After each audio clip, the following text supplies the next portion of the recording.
everyone. I'm just trying to move this around a little bit. So it is Miss Polly. Um, thank you guys for showing up. If you're new to the channel, I appreciate you guys for stopping by. Today. Though, obviously, I'm in a not, usually I'm at, but I want to have a good conversation. Not too long.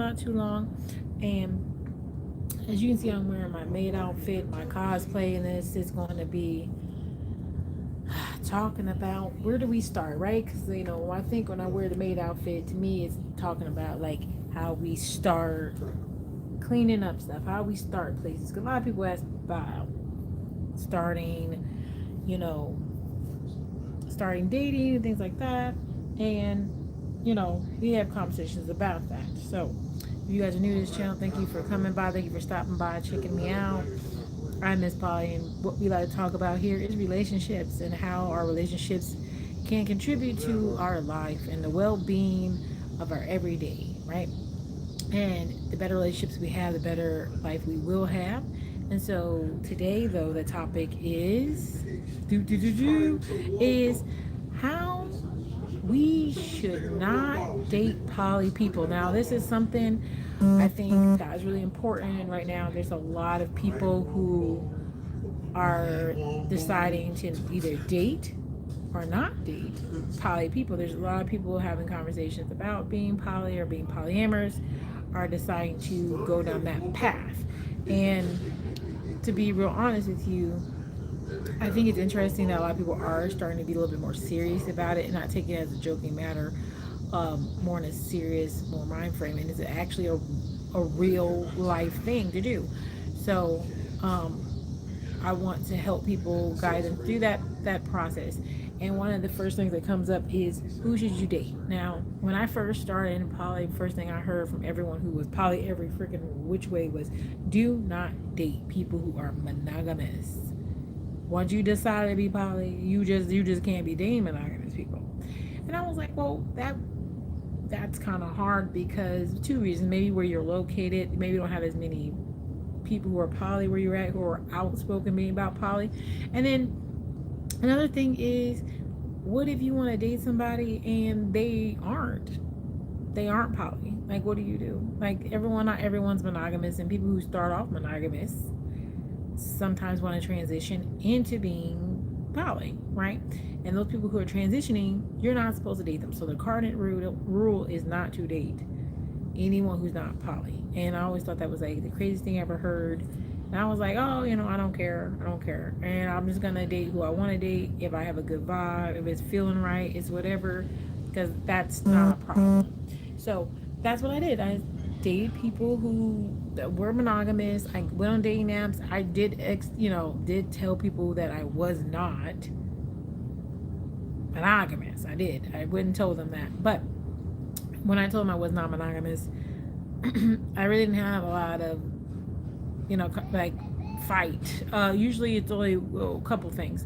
Men are going to say they're okay with it, and they think of it in their mind as something they can do to possibly get away with having more than one woman instead of being out front about it. They're like, oh, I'll get with this woman and she's okay with me dating other people, so it's fine. So that's what a lot of people do. They'll get into poly because they think it's a way for them to have permission to go out and cheat, or permission to go out. You're not cheating, you won't be cheating, but permission to go see other people while they're still dating this other person.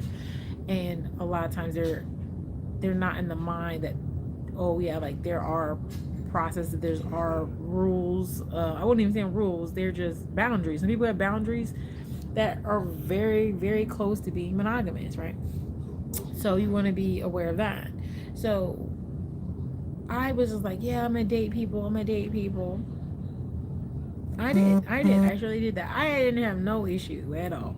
Okay, I was dating people. I obviously was advocating at the time, so there's people in the inbox. Okay, it wasn't no problem. Okay, so I was advocating. I'm getting people to come chill and talk and blah blah blah blah blah, and they're all monogamous. So when I started dating these monogamous men, I'm having the greatest time. But I think that a lot of men, like I said, there's one or two reasons. That first one was like they could date more than one person at the same time. Boom, right? But then like if they really start liking you, really start vibing with you, it's like, okay, not even loving you. And it comes to a point where, yeah, this person loves you, right? And they're giving the care and everything. But that monogamy comes back. That monogamy comes back. And I'm not talking about every single person. It's different. But especially things like if you're not cut off. What cut off is not no longer dating anyone else. If you're still open to getting new partners, things like that, monogamy, those feelings of monogamy come back. They resurface. And so, yes, dating somebody poly, also for people who are not and they're transitioning, one of the big things for you guys is resurfacing of damage. I think a lot of people don't understand that poly, dating someone who's actually poly, who's in the mind of being poly, their mind is not on the same level, it's not the same playing field. Like what you deem to make you jealous does not make a poly person jealous.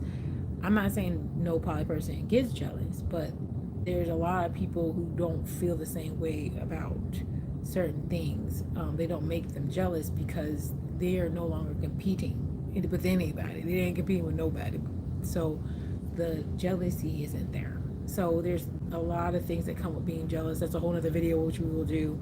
But just for this video, it's just when you're dating those people, you decide to date people who are even the non-monogamous people. You can say they're non-monogamous. A lot of people say they're non-monogamous. I don't believe they are. A lot of people say they're non-monogamous, but they still have that resurface. You still have to deal with those resurfacing feelings, those resurfacing monogamous issues that you go through. And if you try to avoid them, it doesn't do any good to be with someone who's poly, because we enhance the feeling of the insecurities that you have off the Richter.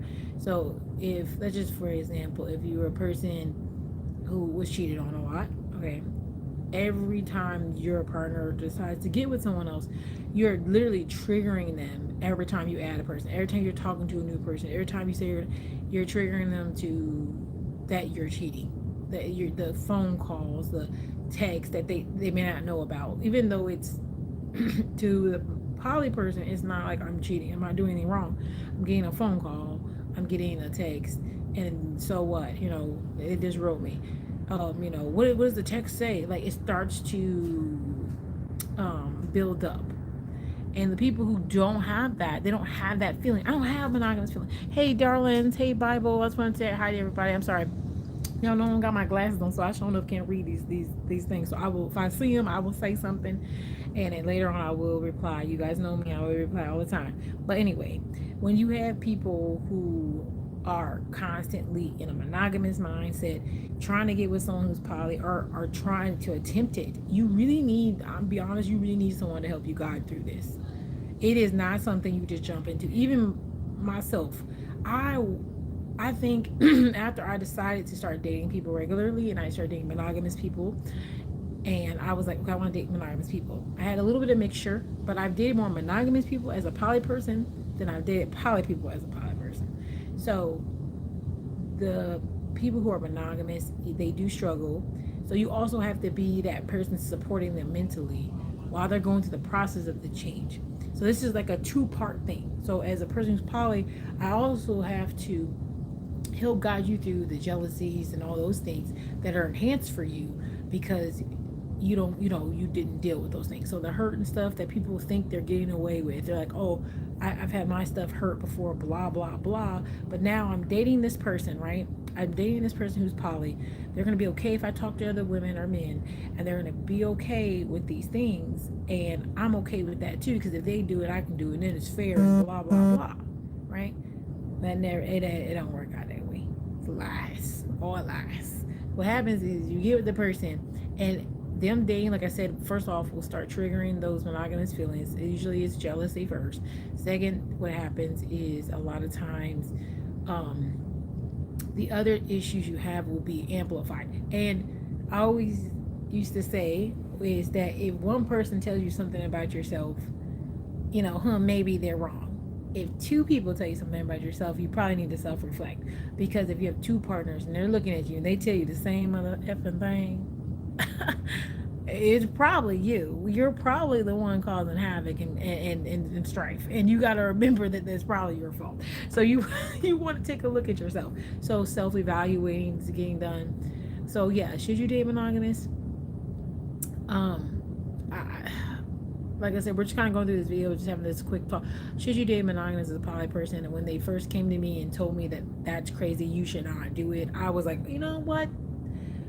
Monogamous people just need to know how to be loved right. And once they're loved right, they'll see the light and everything will fall in place. But that's not the case. You need to be supportive, like I said, to people who are processing. And then also tend to your own emotional needs at the same time, because you also have to have the patience to deal with someone who is going through those things. If they're sitting there like, oh my gosh, like, I thought I'd be okay with you talking to people, but when you do it, I really don't like it. And it's basically triggering the feelings you had when you're monogamous. So you're going through that cycle and you're like, okay, listen, they might have cussed me out. They may have said something they didn't mean. They might have said, hey, I don't like how you talk to that person. Why are you ticking up other people? And you're basically defending yourself from doing what you said you were going to do initially in the relationship, which was, I'm going to probably talk to other people, interact with them and blah, blah. But now you're defending your stance and then trying to rectify or be apologetic for things that you already said you were going to do, which can be frustrating, even with the person like myself who has very high patience. It still can be frustrating and emotionally draining to have to constantly, it's not about the reassurance, because you want to reassure your partner, that's fine, but reassuring someone on a basis where you're always trying to prove to them that what you said is what you said, is that the interaction I had with you and the relationship I had with you is not being triggered or bothered by another person. And when people say that, they get all confused. They're like, well, how is that plausible? It's like, compartmentalizing is part of it, but I like to merge things, but to some extent, yes, you can compartmentalize and have this relationship here and then this relationship here. And some people do like to do that in poly, but when you have someone who is, like I said, going through that struggle and they see you interacting with others, it's different for them. It's a whole experience that they're having, and a lot of time it triggers that monogamous feeling. So I will say the experience I've had with dating monogamous people is it's not for the weak. So these women out here, because these ladies, I love talking to y'all, okay?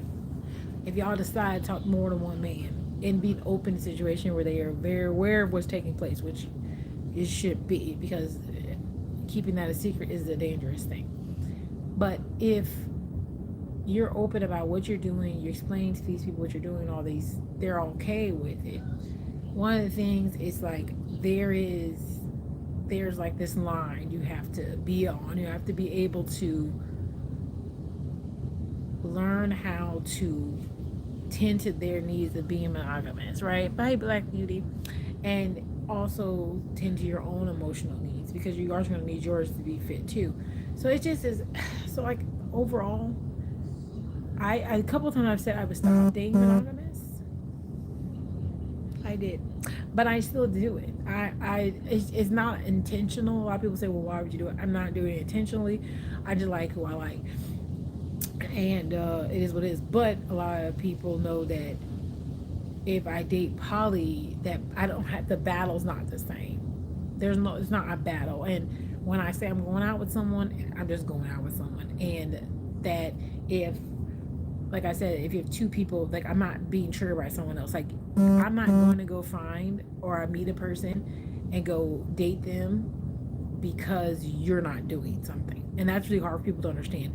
I don't get new partners because one partner's not doing something. Now, I will say this, because I want to be very clear on this. So let's say there's some things I like to do and that partner doesn't do that. And then one day I'm and doing the activity or whatever, I meet someone who does do that activity, and it's kind of cool to hang out with them, and then we vibe, and I end up trying to date them. The initial interaction was never because the other partner didn't do it. A lot of times it's just that I'm doing and probably an activity or going and doing something that one doesn't do, and I just meet them in that situation. They may like it, possibly or possibly not. I think one of the bigger triggers for people who are monogamous is the fact that if you start to say you're in a date again or you're talking to people, what happens is they automatically were like, well, what's making you do that? Nothing at all. And I know people are like, well, that sounds wild. Then why would you go out there if you're just fine where you are? And the thing is, hey, so boss, the thing is, I've told people this, and I don't think they understand. In people's natural state, you aren't monogamous. You're not monogamous. Monogamy is a choice to stop dating other people. You're choosing to close off, right? So in your state of just being, if you don't want to get a wife, you don't want to do that, you're dating people. You don't want to get a husband. You're just dating people until you find someone that makes you want to not date anyone else. But the thing is, it's not because you don't want to date anyone else. It's because you're just like, okay, I'm good with this. So a lot of times, I think when I say, hey, I would like to possibly open up dating, it's not because I just want another person. A lot of times it's just that, hey, you know what? I've been interacting with a couple people. A lot of people have been talking to me. They seem interesting, and I like to get to know them more. And that's fine. Which throws us into the next comment is, well, why can't you just be their friend? Well, of course I want to be their friend. And most people that I get to know and I'm interacting with, it is a friendship at first. It is like we get along, but that's how most relationships start off, as that you're finding a connection with them, and then it grows into something else. And then obviously you may have sexual attraction, or sometimes sexual attraction grows, and then you want to be intimate with them. But you're not punished for having those intimate moments. And intimate moments don't have to be all sexual, because everyone is, concludes everything sexual, but intimate, it could be sitting there having a movie, sitting next to each other, close to each other, hugging, cuddling. Those are all things that you shouldn't have to feel negative about if it's something you want to do with that person. So I think a lot of times you got to remember that that's what it is when you're saying you want to talk to someone else. It's not because someone did something. Now there are times that you get triggered where you're like, hey, I need a pause from that other person, and then I do that. But then there's sometimes it's not. So we got to go through that and know that that's what it is. But like I said, I didn't want to make this live too long, but I do want to go a little bit more detailed on this and a little bit more organized. Because if you guys have questions, things like that, they need to be addressed. But I definitely want to come on here and talk to you guys about, should you date them or not? And I think the end result is that if you are going to date someone who is non-monogamous and you want to do that, know that this is not going to be easy. It's not going to be the greatest fun, especially if you're going to do this in a serious fashion and really get to know someone and care for them. It's not going to be easy for you to transition. And I think being more aware of those things, and like I said, we'll have another live and kind of get more detailed on that. There's a lot of parts to this that can go bad and blah, blah, blah. So, meeting someone and talking to someone, possibly getting someone to help you walk through the process is really good. I do provide services myself. You guys know me, Miss Polly, on all social media if you guys want to get help. But I do help with guiding people through the process of this, because it's hard. It's hard sometimes. You'll have those emotional moments with your partner, and you need to talk that through, and you want to do that. You want to do well. And thank you, Black Beauty. I appreciate that. And listen, it's really hard to make good relationships in general with one person. Doing it with more than one is can be a challenge for some. And just doing it the right way and making sure that it's the right thing for you is more important than anything. And then just go from there. Go from there. But like I said, comment, like, and subscribe. And if you guys have any questions, we'll make another live. But we're going to start cleaning up shop and talking more about things. I am single. Hearts, babe, hearts. Thank you guys. Please please leave a comment. and share the video if you can, and we'll go from there. But yeah, I definitely want to just do this stream first, and then we're going to do another detail one. I'm not going to replace this one, but I definitely want to add on to this. So I will plan it and have a date for you guys so we can have some good conversation with some people who have free time. I'm going to hop on some other lives. You guys can check me out if you see me on YouTube. Like I said, Mr. Best, Intellectual Slow Box, things like that. I'll be over there. Thank you, and I appreciate you guys so much for taking the time to come hang out with me and have conversation. And we want to talk about any topics, let me know, and we'll do those things too. So I will see you guys on the flip side. All right, y'all. Bye.